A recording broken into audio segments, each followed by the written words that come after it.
Welcome to Daily Wisdom, Walking the Path with the Buddha, a podcast shared by David Roylance.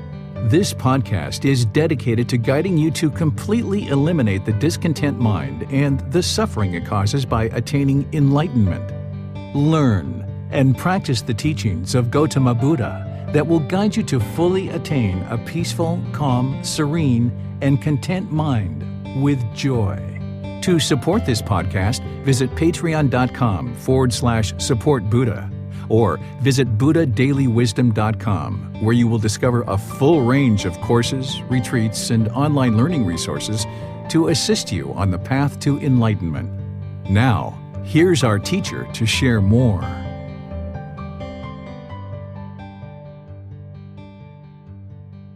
Sawadee Kap.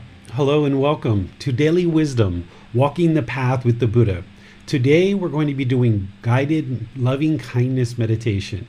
Our guided loving kindness meditation is to train the mind to let go of anger, hatred, and ill will. This is where the mind becomes hostile and aggressive.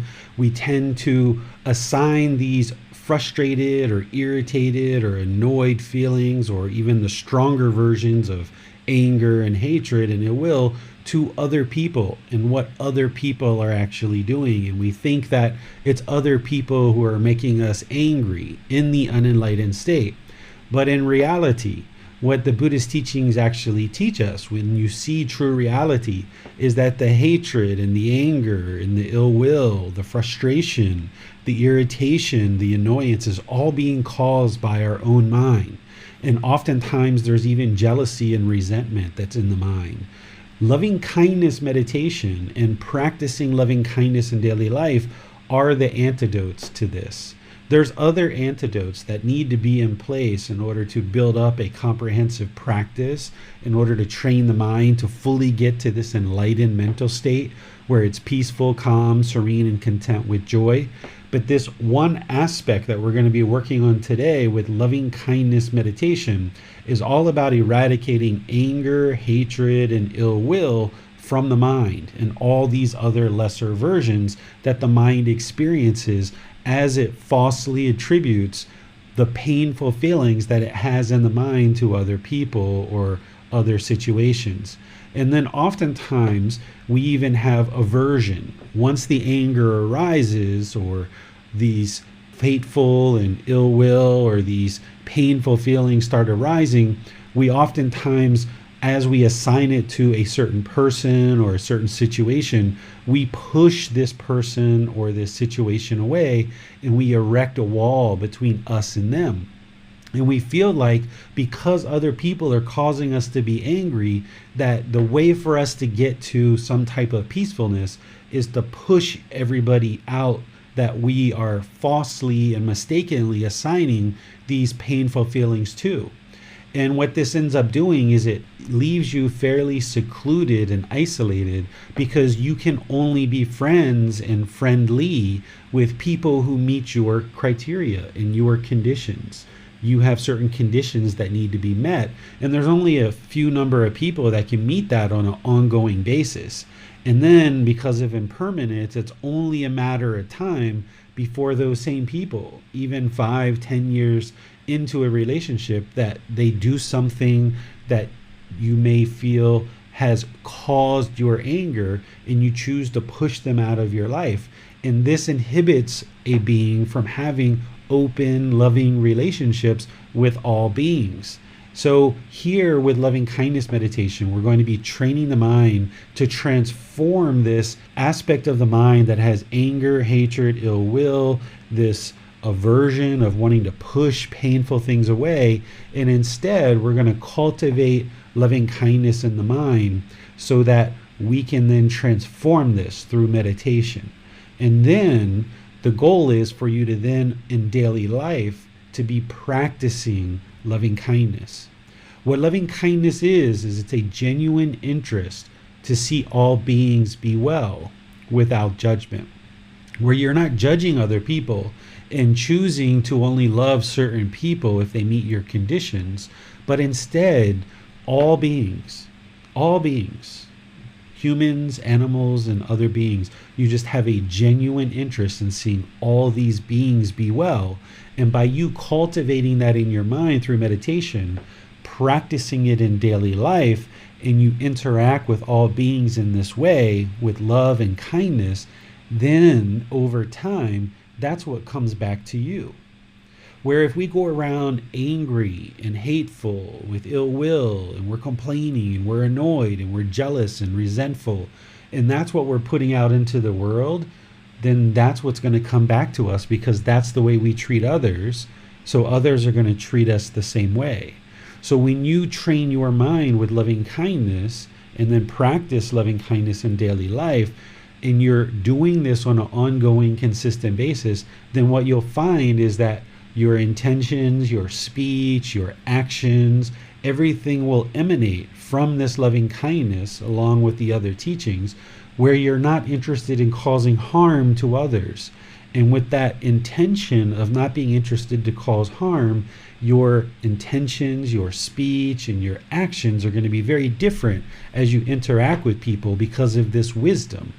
And as you practice this way, then more and more people over time will start practicing with you that way, because you're being kind and polite and friendly, respectful in all your interactions. This is what will come back to you. So we're going to use breathing mindfulness meditation to first enter into meditation and kind of prepare the mind, clear it out, and really focus on the breath, getting into the present moment. Then we're going to move into loving kindness meditation, where I'll be doing affirmations and I'll be saying them out loud, and then you will repeat those in your own mind. If I wasn't guiding this meditation, I would just be quiet. You wouldn't actually even know whether I was doing breathing mindfulness meditation or loving kindness, because from the outside it looks the same. So this affirmation that I give you, it's going to be in the mind. It's what you're going to repeat in the mind in order to cultivate this loving kindness. This loving kindness meditation, it starts with you. We're going to do 4 phrases. You're going to say, may I be peaceful. And then that's on the out breath. And then on the second one, you're going to say, may I be safe, on the out breath. May I be well, on the out breath. So each out breath, right? And then the last one is, may I be free of all discontentedness and the suffering that it causes. Each time you're making an out breath, you really focus on having that genuine interest in seeing yourself be peaceful, be safe, be well, and be free of discontentedness. Like really embody that in the mind.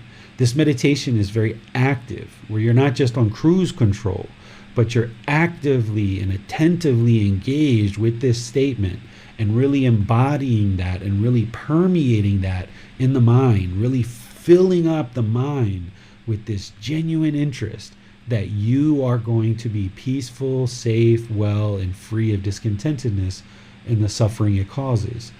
Then we're going to move to a ring slightly larger than that. And we'll probably use may we, meaning we, those of us that are meditating together. And we'll go through those same 4 statements. And once again, a very active meditation where we're embodying this phrase. May we be peaceful. May we be safe. May we be well. May we be free of all discontentedness and the suffering it causes. And then we'll move a little bit wider and a little bit wider. And we'll go through these successive rings, maybe about 6 or 8 different rings, until eventually we get to all beings. And may all beings be peaceful. May they be safe. May they be well. May they be free of discontentedness and the suffering it causes. And you're cultivating this in the mind so that then when you go out into the world, you can practice that. You can practice having this genuine interest in others being peaceful, safe, well, and free of discontentedness and the suffering it causes, where you're not interested in causing harm to any other beings. And you'll find your interactions will soften a bit, and you will start to interact with people very differently than you did before. This isn't a one-time shot where you do meditation once and then everything changes for you. It's a gradual, consistent training over multiple sessions of training the mind this way and gradually building up where the mind is filled and permeating with loving kindness for yourself and all beings. And we need to start with ourselves, because how could we have loving kindness and compassion for others if we didn't first have it for ourselves? So we cultivate this with ourselves first and really embody these phrases and then put them out so that we fill up the mind with this loving kindness. And then after our loving kindness meditation, then we'll do some breathing mindfulness meditation on the backside and just kind of clearing out the mind, kind of sitting with the breath, which I'll be giving you guidance along the way. And then after we're done, I'll take questions on anything that you guys have questions about related to this meditation or breathing mindfulness meditation or anything along the path whatsoever that you're experiencing and that you need help with. But before we go into the meditation, I would just like to pause and see if we have any questions related to what we're going to be doing in our meditation, and then we'll move into the actual guided meditation. So if you're in Facebook, YouTube, or Zoom, you can put your question into the comment section. Our moderators, James, Manal, Bassam, will see that and get the question asked during the class. And if you're in Zoom, you can electronically raise your hand and we'll be able to answer your question that way. So I'll just turn things over to you guys for a bit here as we get prepared and ready for our meditation and see if there's any questions before we move into the actual meditation itself.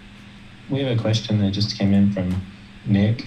He asked, can we say our name instead of I in the first string? Sure. Yeah, that would be good to actually help you. I'm sure this is what Nick is thinking about. This would be good to help you to practice non-self. If you would like to eliminate that I and say, may Nick be well, right? May Nick be free of discontentedness. Sure, that's wonderful. Seems we have no other questions at this time, David. Okay, so as I say these affirmations, once we get into loving kindness meditation, just do it wherever you get to your out breath. Don't feel like your breath has to be synced up exactly to what I'm doing. My guidance that I'm sharing with you is just to kind of prompt you and cue you and give you a little bit of light guidance along the way, but this is your practice. This is your work. This is your effort. This is just me kind of helping you along, helping you build up your practice so that then when you're on your own, you can do this by yourself. But coming here like this will help you to kind of build up your practice. So go ahead and get into meditation position. Usually with loving kindness meditation, we do either seated, lying, or standing. And usually in classroom environments, we typically will use the seated position. Today I'm in a chair because I'm teaching and online. You can be in a chair, you can be on the floor. If you're on the floor, you're probably going to cross your legs, maybe put some cushions under your rear. Make sure that the angle on your hips, your knees, and your ankles isn't too tight, because the circulation will have a tendency to slow down and have a pain going through your body. And if at any time you feel pain during the meditation, just shift your position and get into something more comfortable, because there's no reward for experiencing pain in meditation. If you're feeling pain, then how could you have loving kindness and cultivate that in the mind when you've got this overpowering pain that's coming through? So wherever you feel pain, just adjust your position. Your upper body should be erect. That creates some attentiveness and alertness in the mind because the spine is erect and you've engaged the muscles. Your hands and arms, they can be really wherever you like that's comfortable. The Buddha put his right hand over top of his left with his thumbs together, and then he put that into his lap. If that works for you, you can use it. But if it's not comfortable, sometimes people put their hands on their thighs or their knees or the armrest of a chair, whatever's comfortable, because the lower body and the hands and arms, it's almost like they don't even exist, where the upper body should be erect. Okay? Then close the eyes and just start breathing in through the nose and out through the nose. You would like to just take some nice natural breaths. Breathing in and out.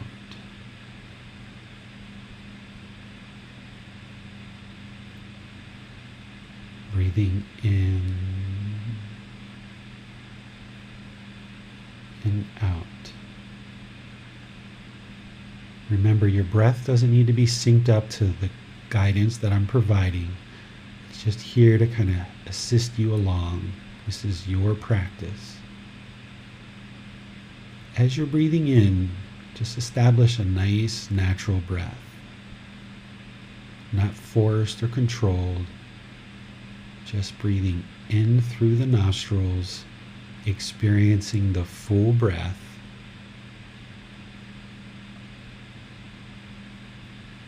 And then breathing out through the nose, experiencing the full exhale. Nice, steady, and calm. Breathing in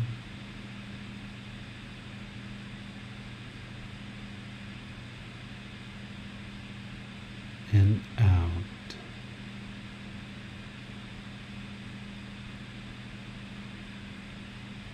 Breathing in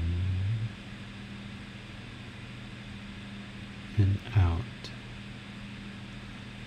Just going to leave you here for a moment while I do some chanting to kind of ease us into meditation, and then I'll be back with some more guidance.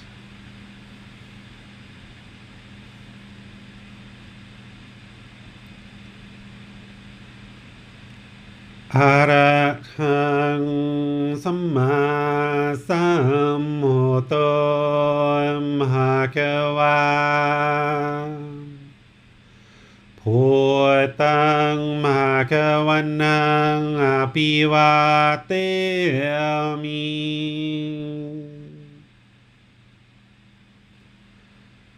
Savakhato Bhagavata Tammo Dhammang Namasami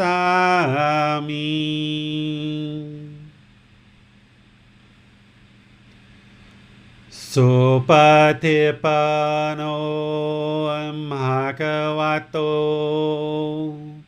Sāvaka Saṅkho Saṅghang Namami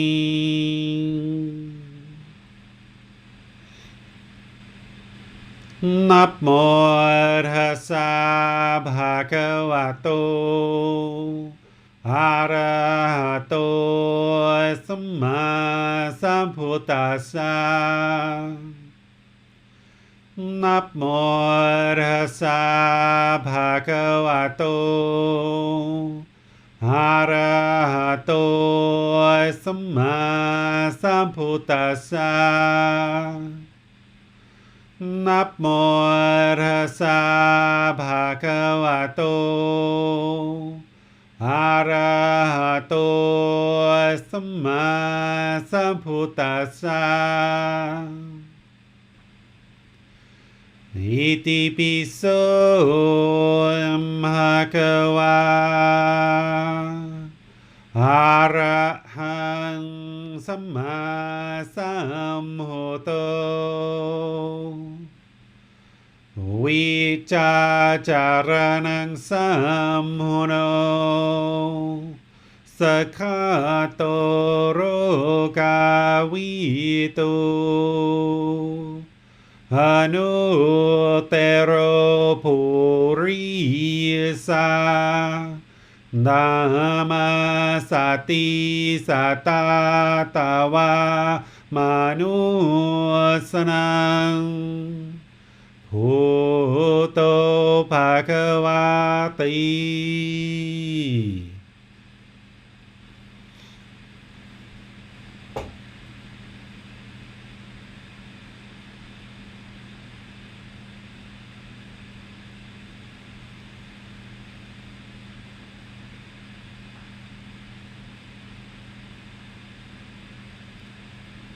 Okay, you should be breathing in through the nose and out through the nose. Nice, steady, consistent breath. Breathing in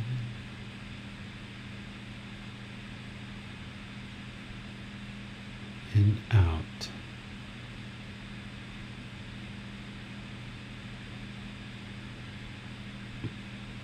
Focus the mind on the breath. The breath is the present moment. So fixate the mind on the sound of the breath or the sensation of the air moving into the nose. This breath is the present moment. It's right now. Breathing in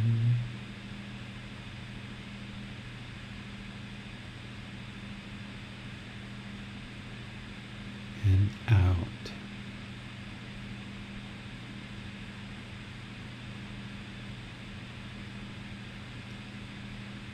And breathing in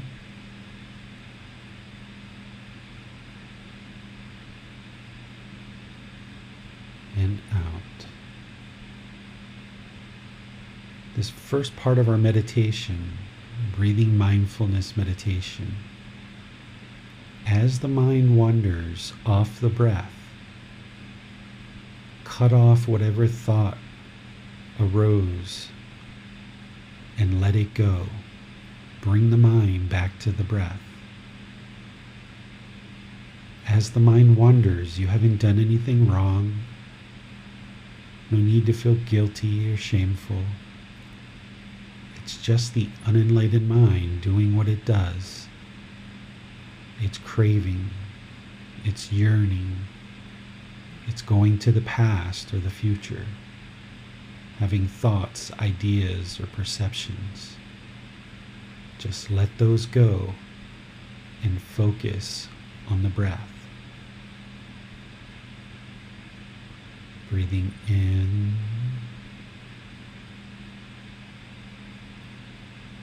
and out.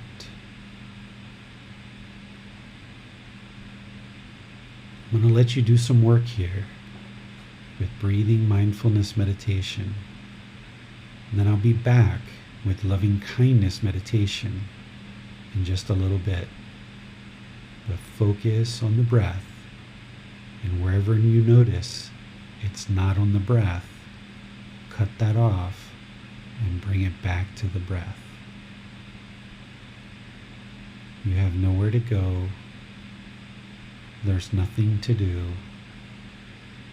No one needs you right now. This is your time. Just focus on the breath. Breathing in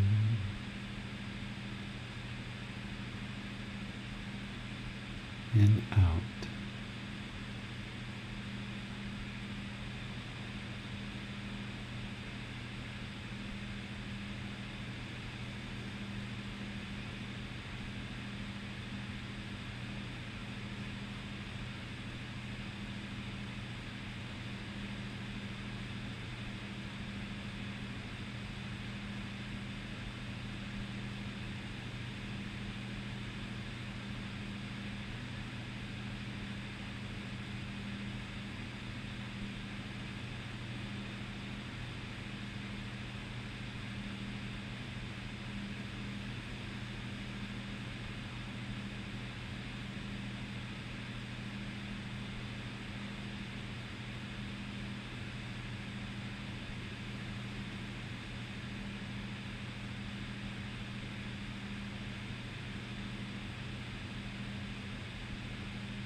Continuing to stay focused on the breath, breathing in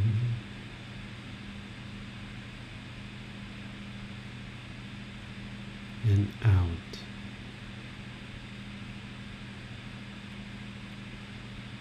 On the next out breath, repeat this affirmation in the mind. May I be peaceful.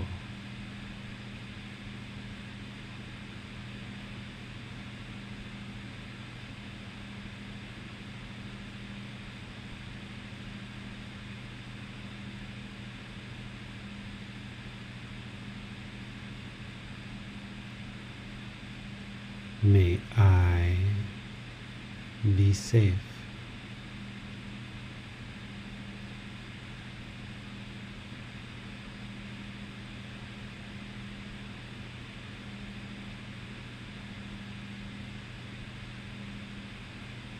May I be well.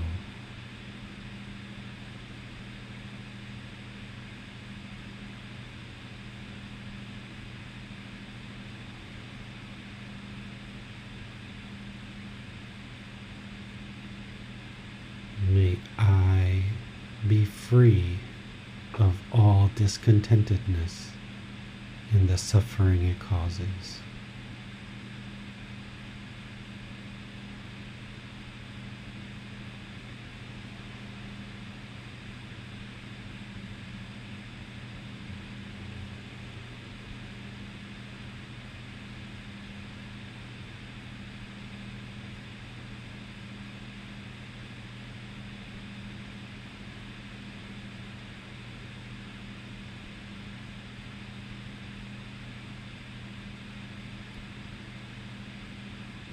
May we be peaceful.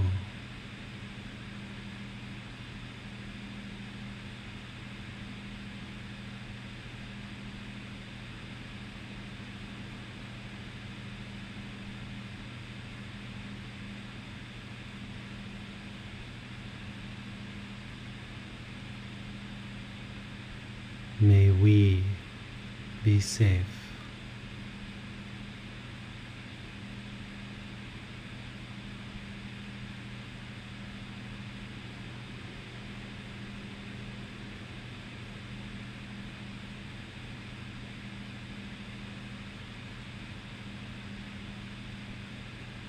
May we be well.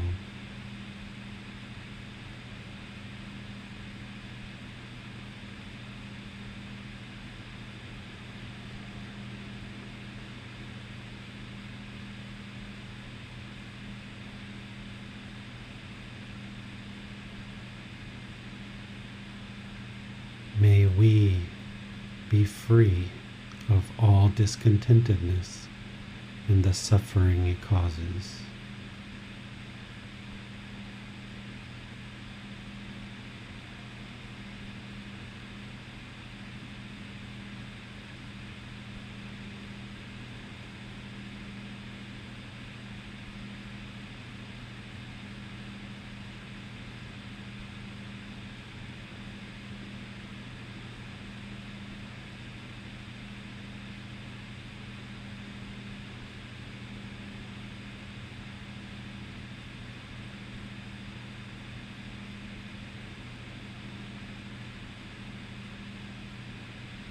May all those who are close to me be peaceful.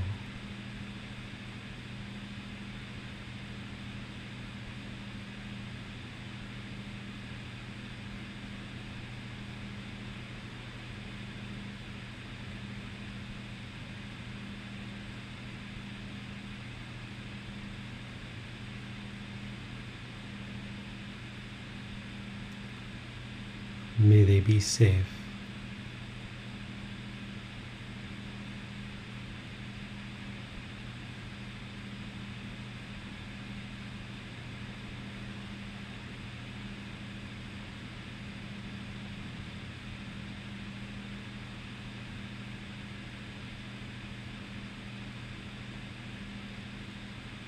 May they be well.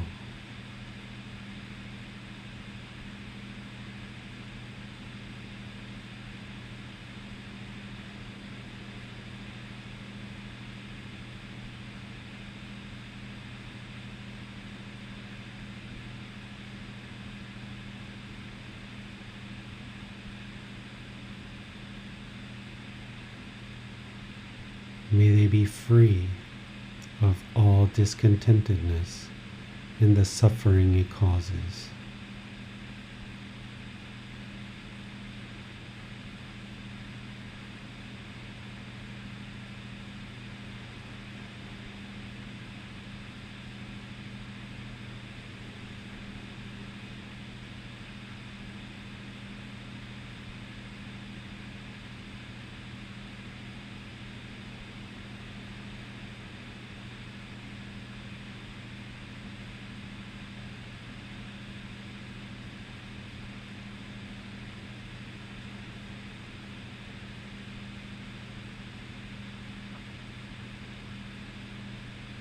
May all those whom I've harmed, may they be peaceful.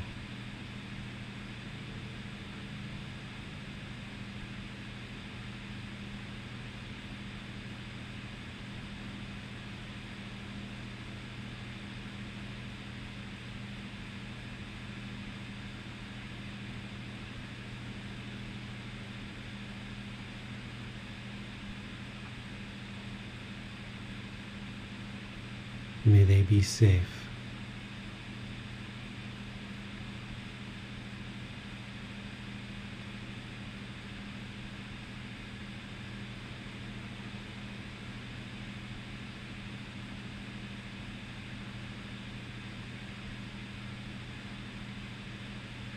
May they be well.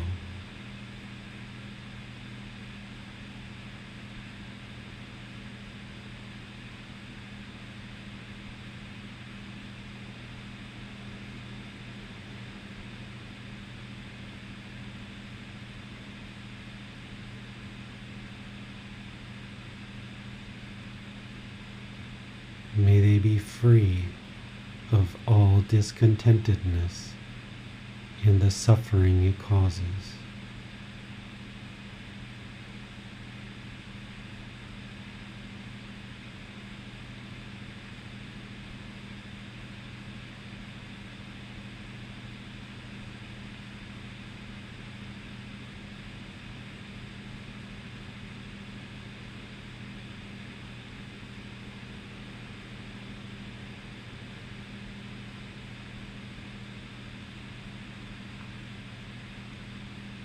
May all those who have harmed me be peaceful.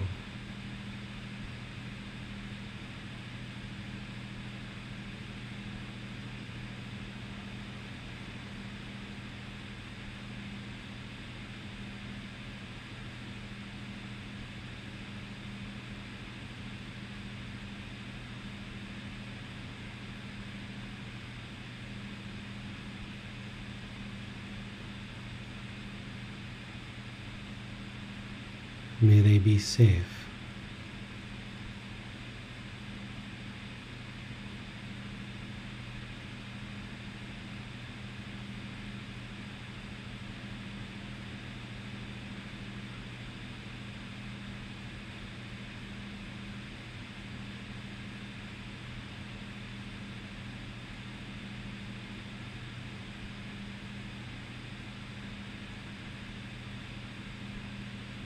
May they be well.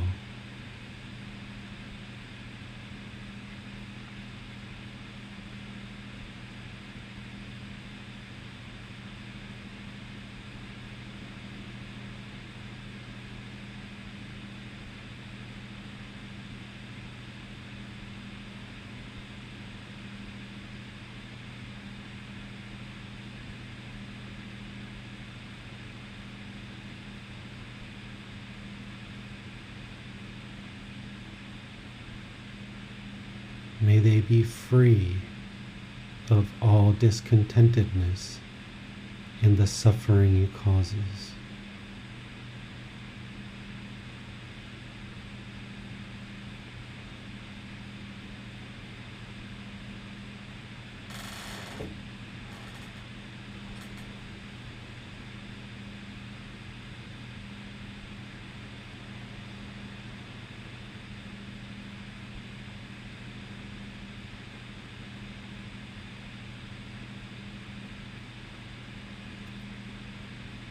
May all beings, no matter where they reside, be peaceful.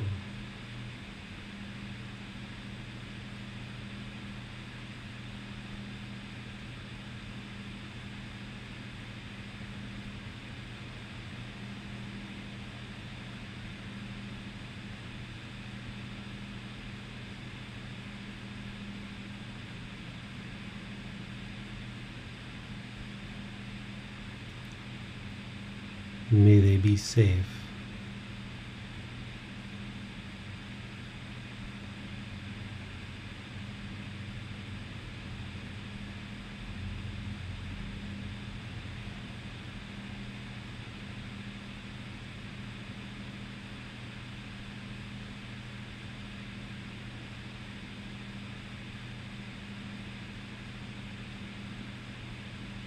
May they be well.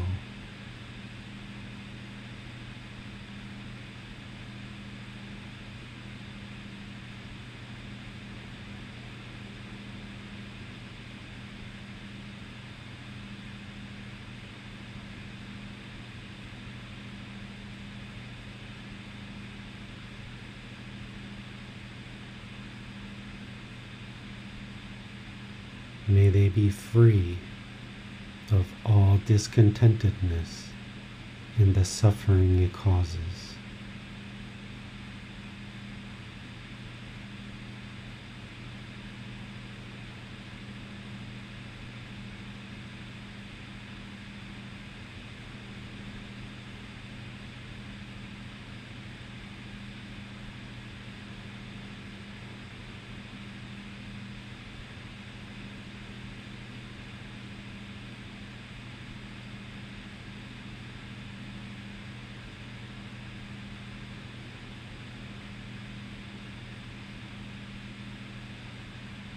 Go back to focusing on the breath for the remaining time of our meditation.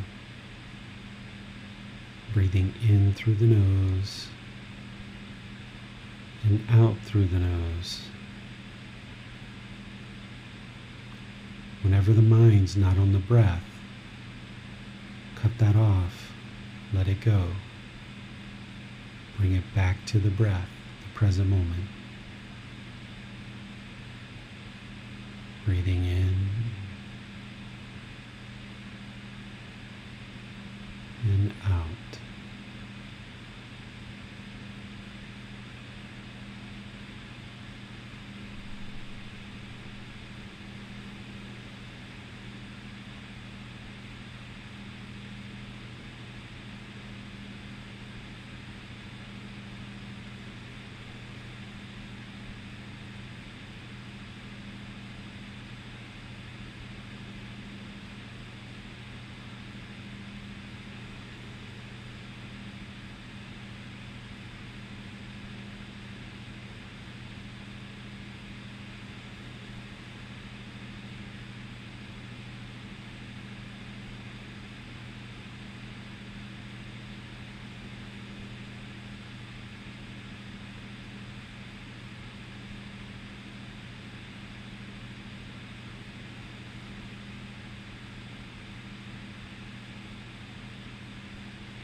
อะระหังสัมมาสัมพุทโธมหะคะวาหัวตังมหะคะวันหังอภิวาเทมิ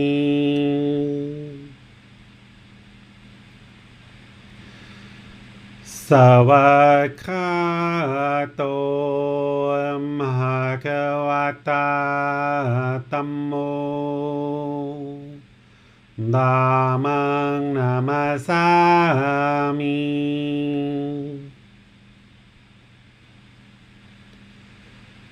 สุปฏิปันโนภะคะวะโตสาวกสังโฆสังฆังนามามิ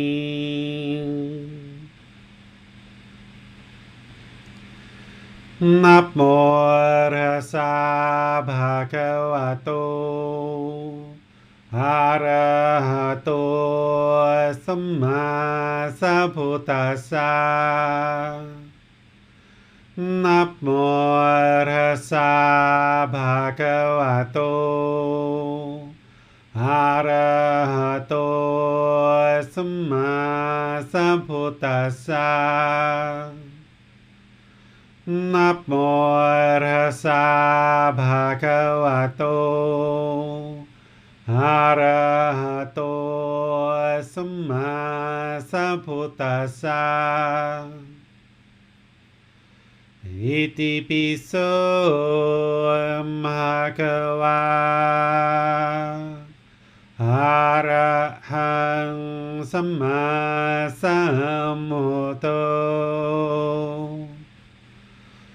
วิจาจารณังสัมโมโนสักขาโตโรกาวิโต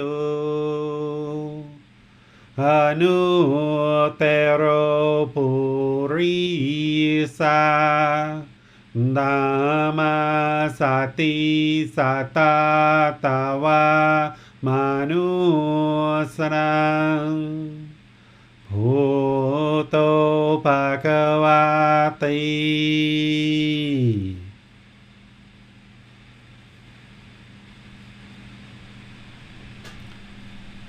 Okay, if you guys would like to make your way out of meditation, slowly but surely.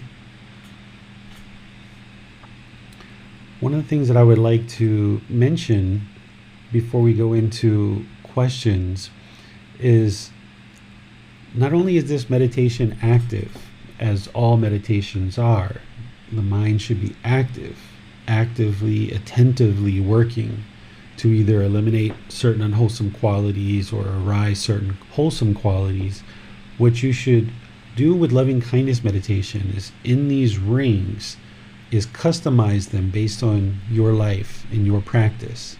So if there's certain people in your life that you need to cultivate loving kindness for, maybe people you have anger or you have strong feelings towards, or you have real challenging relationships with them, maybe you guys just rub each other a bit and it's a bit challenging, those are the people you should be including in your meditation. And you may even have just one ring for them, for mom or mother-in-law or brother or sister or a co-worker or a neighbor or anything like this. If you're having trouble, right?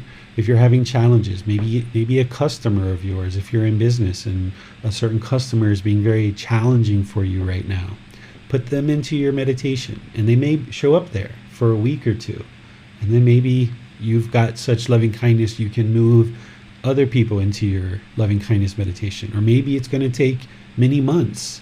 I've commented before about how when I first started loving kindness meditation, I had a really challenging relationship with my mom. So she was in there for a good 6 months or longer before she no longer needed to be in my meditation, because I cultivated in the mind and filled up the mind with loving kindness towards her and started practicing that when I was around her. So you need to customize this based on your life. And when we do these meditations together, I'm just kind of giving you some general examples because we're all kind of in a group together. So I'm kind of using some general terms that apply to all of us. But when I used to do this in my practice, I would include specific people, my mom, my sister, certain employees at that time, certain customers, landlords. I had landlords in our business that was very challenging to deal with sometimes. If you're on the way to work or on the way home and someone cuts you off in traffic and you feel hatred arise or anger arise, put that person in your loving kindness meditation, because holding on to any kind of anger, hatred, or ill will, or the lesser versions of that, it's only harming you, right? Especially if these situations occurred 5, 10, 20 years ago.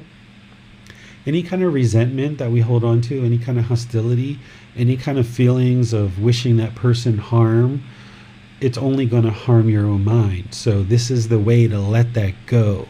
So leading into meditation with breathing mindfulness meditation, really centering the mind, focusing the mind, clearing out any craving, desire, attachment, cultivating awareness of mind, move into loving kindness meditation, put yourself first, or this being first. There is no self, but this being. And then increase your rings from there based on your own life. And then sometimes during loving kindness meditation, a bit of hatred arises, a bit of anger arises because you're thinking about this individual or this group of individuals.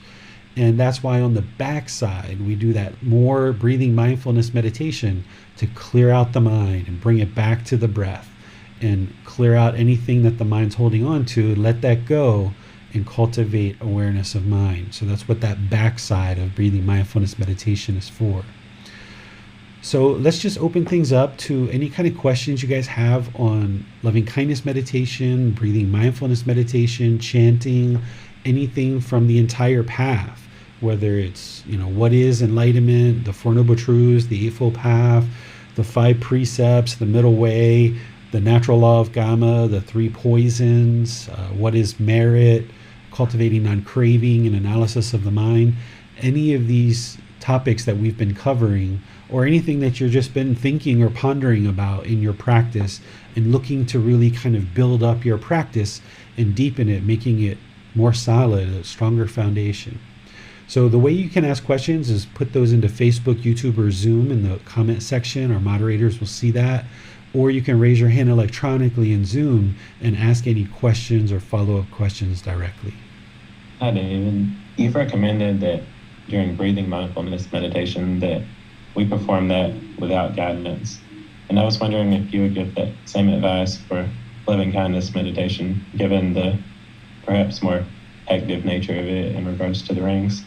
Yeah, when a practitioner is first starting out, they're going to need guidance, being able to just kind of walk into complete silence. It's kind of like almost the worst nightmare for someone who's just starting, because there's so much muddledness, there's so much clutter in the mind and random thoughts that oftentimes just sitting quietly by themselves isn't something that they're comfortable with, and their mind oftentimes ruminates and becomes obsessive. So usually when someone's just starting out, and everybody's a bit different, but they might need to listen to these guided breathing mindfulness meditation sessions that I've done in order to guide them into breathing mindfulness meditation.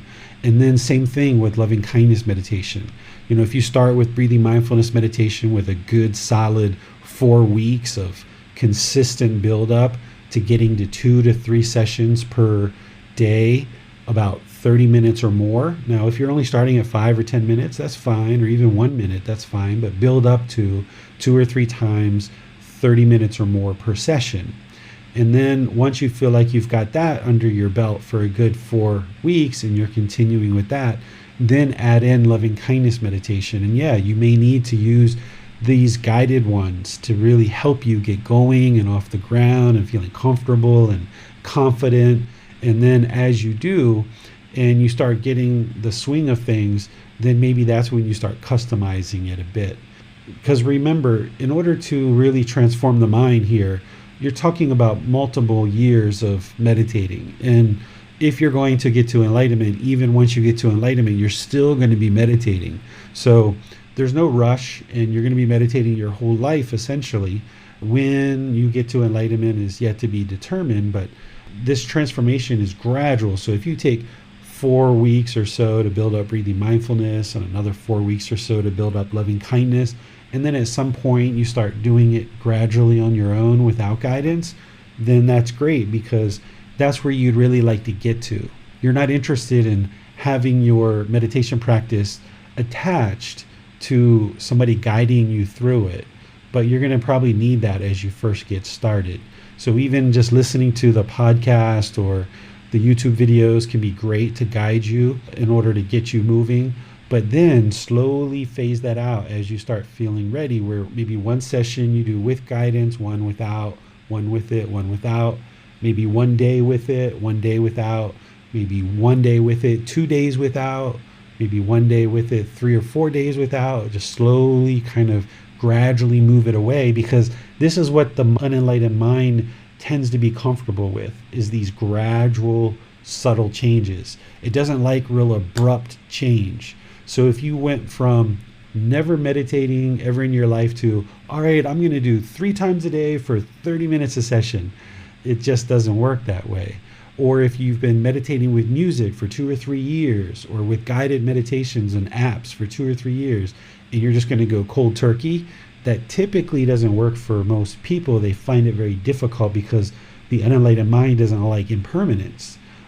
We know from the Four Noble Truths that the unenlightened mind craves permanence, and that's what causes discontentedness. Another way to say that is the unenlightened mind does not like impermanence, and because it doesn't like it, it's not used to it, it's not trained for it, then it causes itself discontentedness. So knowing that, rather than have these real abrupt changes in your practice, it's usually better to kind of make subtle changes to the ultimate goal, which would be you just meditating on your own, no candles, no music, no beads, no anything, just body, mind, and breath. But it takes time to build up to that. Thank you. You mentioned earlier that we always begin with the ring of ourself. And would you say that aversion and criticism of others tends to begin with criticism and some level of aversion toward ourselves? Yeah, if you've got that negative self-talk in the mind that, just kind of dissuades you, degrades you, tell you you're no good, and don't even try that idea that you've got, you're going to fail, you failed at everything else in your life, all this negative self-talk that oftentimes ruminates in the mind. This loving kindness meditation is what will help to get rid of that. Breathing mindfulness meditation, it needs to be there too, because the mind's holding on to this negative self-talk. So that's why that needs to be a foundational practice. But then once that's well established and the mind's softening up and starting to let things go, that's where the loving kindness meditation comes in and starts to help you stop that negative cycle of constantly having this negative talk in the mind. And that can be revolutionary when you get rid of that guy or girl, whoever that is in the mind that keeps saying all these negative things to you when you're in the shower, when you're in the car, when you're sitting somewhere, when you're at work, whatever that self-talk is, that negative self-talk, getting rid of that is really helpful, because then you can have a more positive outlook on life. And by eliminating that judgment of your own self and that negative self-talk towards yourself, then you will tend to not be that way with others. So if you think negatively of others, the gamma is that you're going to think negatively of yourself too. So you've got to improve both sides of this, where you're not thinking negatively about yourself and you're not thinking negatively about others. If you go around and judge others all the time and look down on others with arrogance and ego and pride and measuring and comparing others, thinking they're no good, or their clothes are no good, or their job's no good, or they're stupid or ugly, or whatever the derogatory words are that some of us use. If you think that way of others, you're also going to think that way of your own being as well. So cutting off that is really, really helpful. It's going to help both sides of this equation, and it's loving kindness meditation that's going to help you do that. Something that you can work on doing is just seeing the positive in everything. just seeing the wholesome and positive in everything. Yes, there's negative things and there's miserable things that happen in the world, but an enlightened being is going to be able to see positive in every single situation. Let me give you an example. If I saw, which I haven't seen in a very long time, but if I saw a mother, for example, beating her child and punishing them with beating them physically, of course, this is not helpful and this isn't something that would be wholesome in the world, but I can see something really positive in that. What I see is I see a mother who really loves her child and wants to see her child be well, but they're just lacking the wisdom, the moral conduct, and the mental discipline of how to do that. But inside, they truly love this child and they really would like to see this child be well, but they're resorting to whatever conditioning and whatever experiences they've had, and they're resorting to beating the child. So rather than focusing on the negative behavior of them beating the child, what you need to be able to see is you need to be able to see the wholesome side and the positive side. Same thing, like if your child comes home with bad grades, or you ask them to clean their room and they chose to draw a picture instead, or something like this. Always see the positive in everything, and then just work in that direction where you're not judging people for the unwholesome things that they're doing. Because the Buddha's words, he says that how could we judge others when whatever people are doing that is unwholesome, we've done those same exact things in this life or some prior life. He said, no matter what you see other people doing, no matter what unwholesomeness that they are conducting, you've done those same exact things either in this life or some previous life.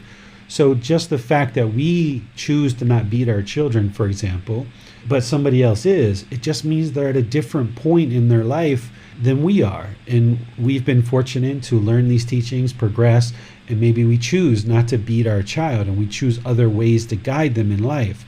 But this other person hasn't had those same experiences.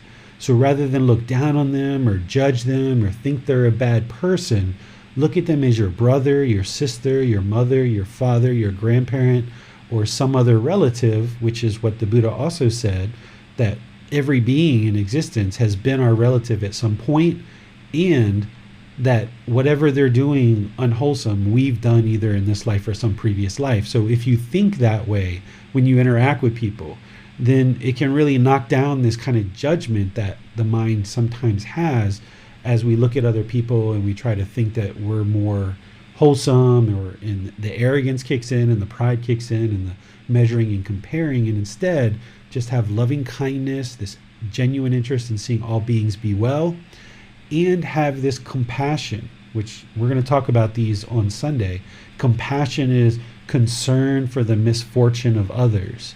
So this example that I'm giving, a mother or father who's beating their child, we should have concern for their misfortune, that they were not fortunate to be able to learn and practice these teachings and understand that we've done these same things at some point, and it doesn't benefit us to judge others for any reason whatsoever.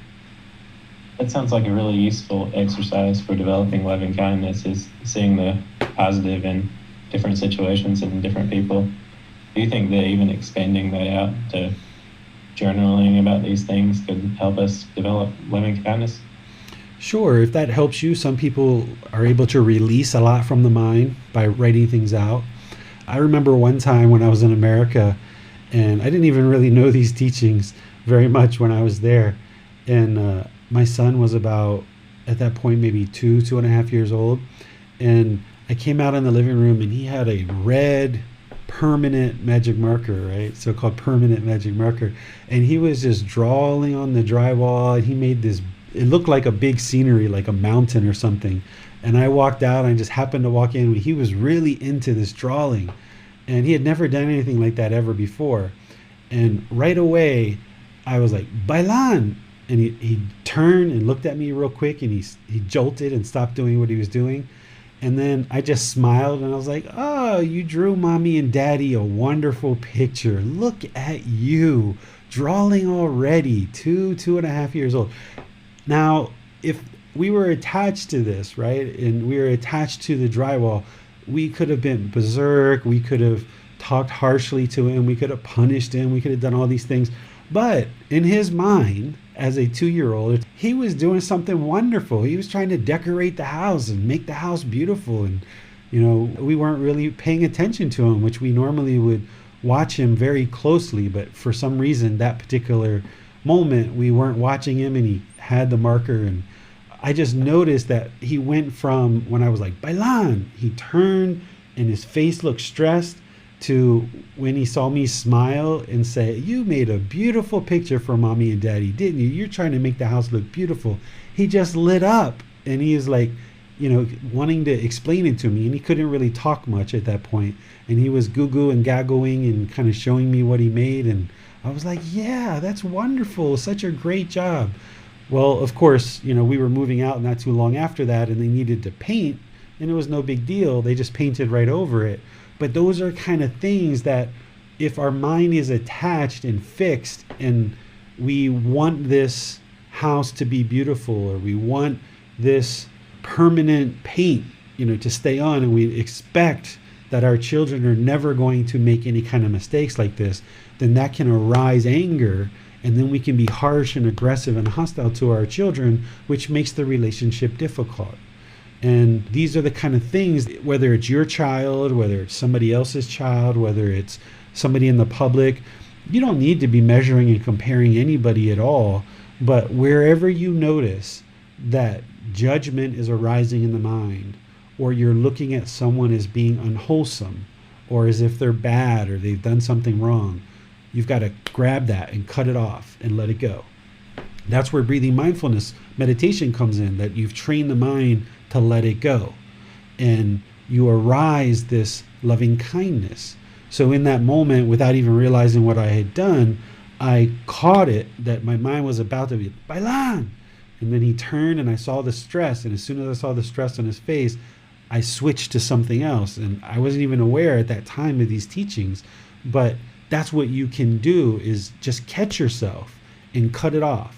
So if you find yourself stressing about a client or a boyfriend or a girlfriend or any kind of situation, or your children, anything that's arising in the mind that is unwholesome, any kind of discontentedness or anger, frustration, judgment, measuring and comparing, pride, arrogance, wherever you notice that with awareness of mind, cut it off, let it go, and arise wholesome qualities.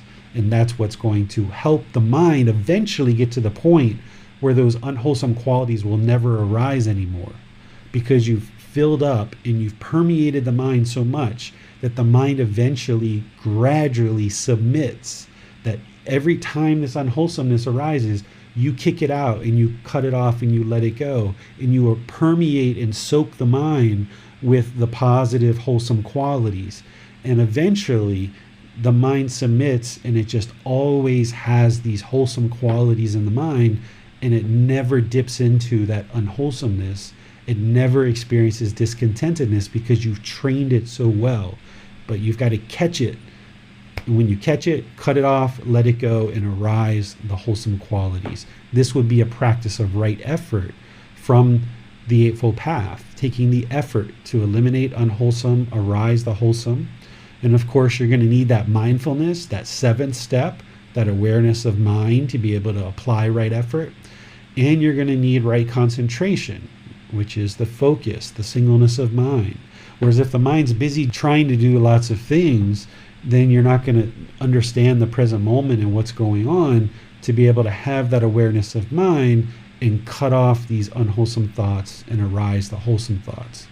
Because if you keep letting that unwholesomeness come into the mind and permeate in the mind, it's like letting someone put poison in your bucket of water, and once it's in there, it's a lot harder to get it out. So if you can catch it and cut it off, it keeps your mind pure, it keeps the water pure. Speaking of the unwholesome thoughts that can come into the mind and the aversive feelings that we may have, what are the consequences in regards to karma of having these thoughts? Is it possible that these thoughts stay in the mind, or are they necessarily going to lead into our actions? Can you just speak generally about that? Yeah, so the fact that someone is having the thoughts to begin with is their gamma.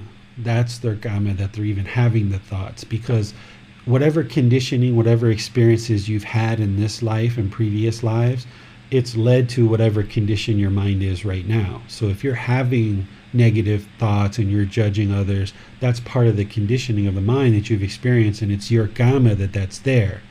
But if you allow that to continue and you don't take active steps, then it's your choice to allow the judgment to stay there, to allow the unwholesome thoughts to stay there. It's your choice to allow that stuff to reside there, and then you dwell in this unwholesomeness. It's like a cesspool. It's like being in a bathtub that's got dirty water, and you're just staying in the dirty water rather than getting out, toweling off, and getting a fresh bath. You're just staying in the dirty water, and that's your choice to do that. So when people choose to speak unkind or disrespectful, or they're doing unwholesome things, that's their choice to do that. And it's our choice if we choose to do those things too. Even once we know these teachings and we haven't quite got the mental discipline to choose to do something better, at least we're working in the right direction. So it's our gamma, if we're dealing with any unwholesome negative thoughts that we've currently got them, if we maintain them and we don't take and make active decisions to eliminate them, then it's our gamma that they're going to stick around. And as they stick around, it's going to influence our intentions, our speech, and our actions, which now are going to impact our personal and professional relationships.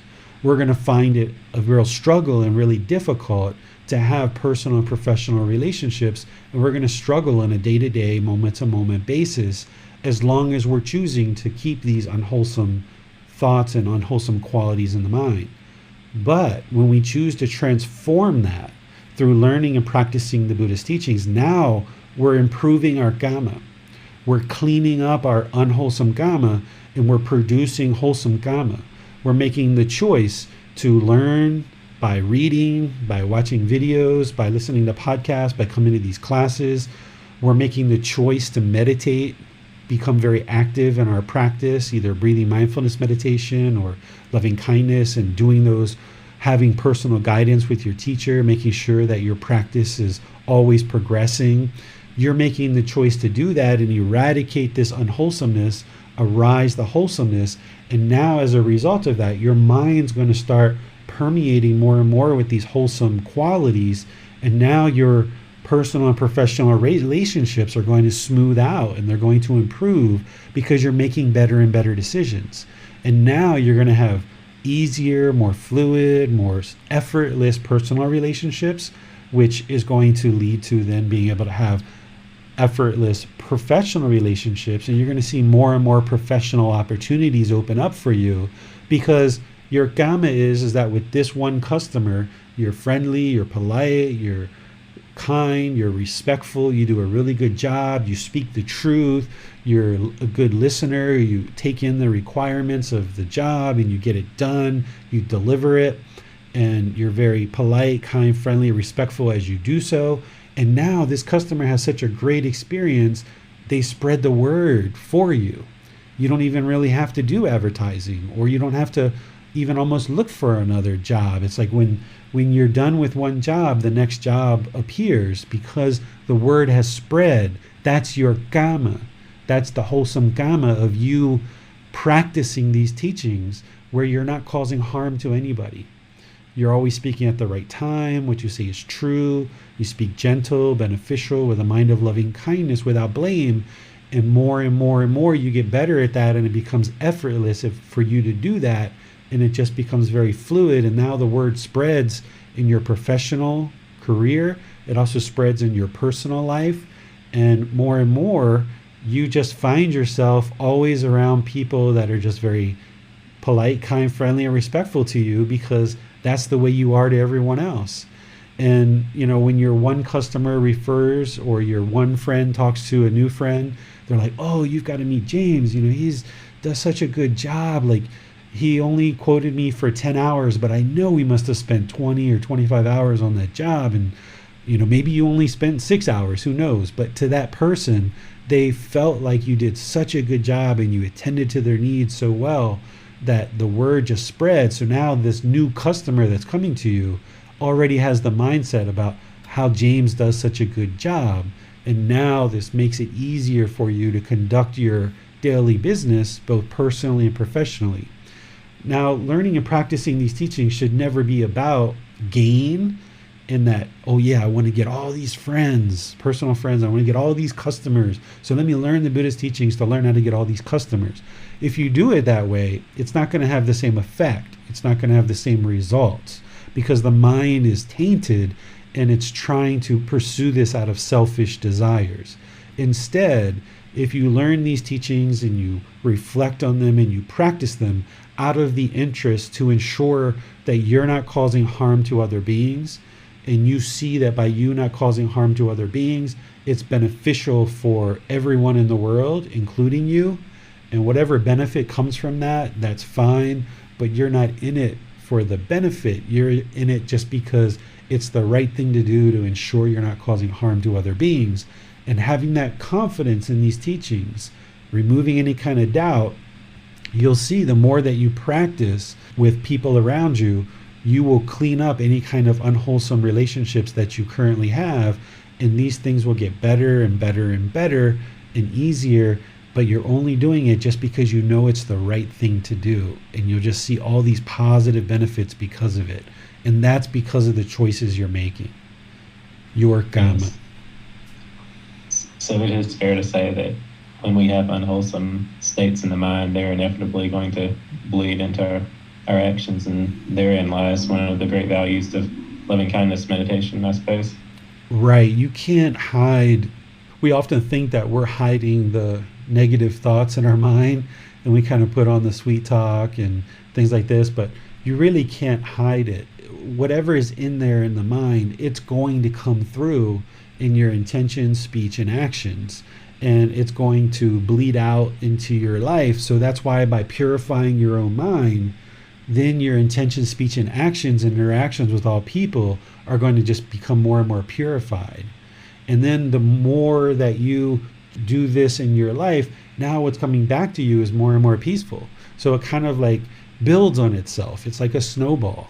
But initially, when you first get underway with these teachings, some people's lives can be quite a wreck. It can be quite difficult in your life. You know, you might have a life partner where you guys argue a lot. You might have children that are very challenging to deal with, and maybe they backtalk, maybe they're disrespectful, maybe they're having a lot of challenges with decisions they're making. Maybe you're having all kinds of difficulties, not only with your life partner and your children, but your parents and your siblings and your professional life. So that's because of the results of all the decisions that we've made in this life. And it's because of our lack of wisdom in the past. It's because of our lack of moral conduct in the past and the lack of our mental discipline in the past.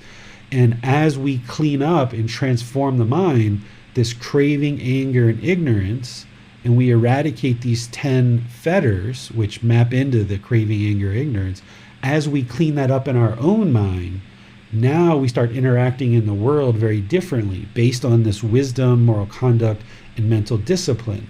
And as we change, having transformed our mind, and we start interacting in the world differently, we will then have the wisdom of how to have a very loving relationship with our life partner. We'll learn how to guide our children better. We'll learn how to have better business relationships, and we'll just see things get easier and easier, but it comes through effort. It comes through our own dedication, determination, and diligence, staying on top of this where we're not complacent, and making sure that we're active in our practice, both in meditation and outside of meditation, making wise choices. And as we uncover and we kind of come out of the darkness of all those struggles that we've been struggling with our life, then we kind of start seeing these relationships improving, and gradually our mind gets better and better, and it just builds on itself more and more.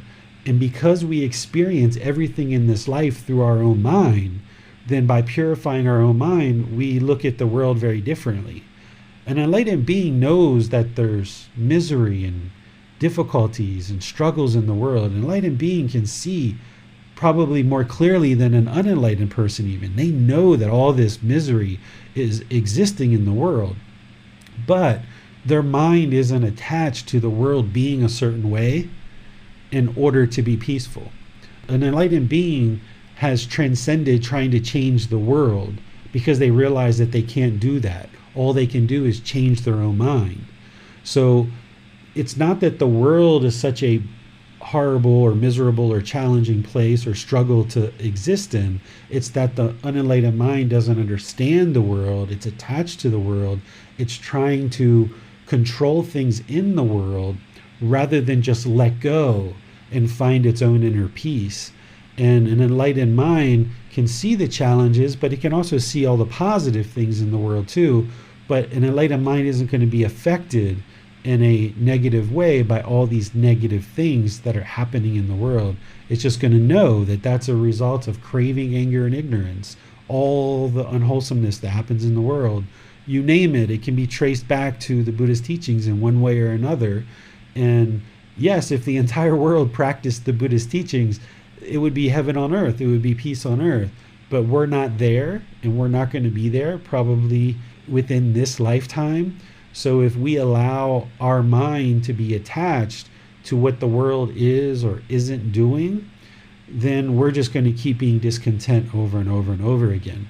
So by focusing on our own mind and kind of letting go, knowing that the world is going to do what the world's going to do, and just focus on improving our own mind, then that's where you can get to this peaceful, calm, serene, and content mind with joy, because it's no longer burdened by carrying around the craving, desire, attachment, the wants and expectations of wanting everybody and everything to be a certain way. Thank you, David. That's all the questions we have for today.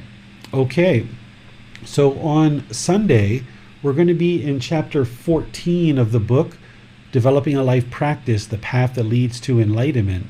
This is a very short chapter to read. It's about 4 mental states that we need to cultivate in the mind as part of this practice. A lot of what we've been talking about in this program so far is a lot of the unwholesomeness and how to eliminate that from the mind. And of course, we've talked about mindfulness, and we talked about the 7 factors of enlightenment and a lot of other things that we need to be cultivating in the mind, like concentration and things like this. But now we're going to really be focusing in on these 4 mental qualities, or these 4 mental states that need to be cultivated in the mind in order to attain enlightenment. And they have specific purposes of why we cultivate these wholesome things in the mind, because they transform certain unwholesome qualities. So by moving in these wholesome qualities into the mind, we're moving out the unwholesome qualities, and now the mind is filled and permeating with more and more wholesomeness. So we're going to talk about that on Sunday. And then next Wednesday, we're going to be doing breathing mindfulness meditation together.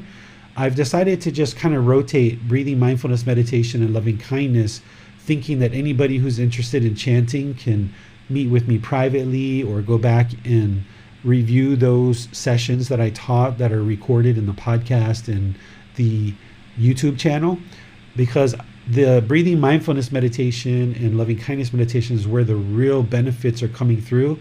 There are certainly benefits with chanting, but developing that practice is going to help you. But not everyone would need to chant in order to attain enlightenment.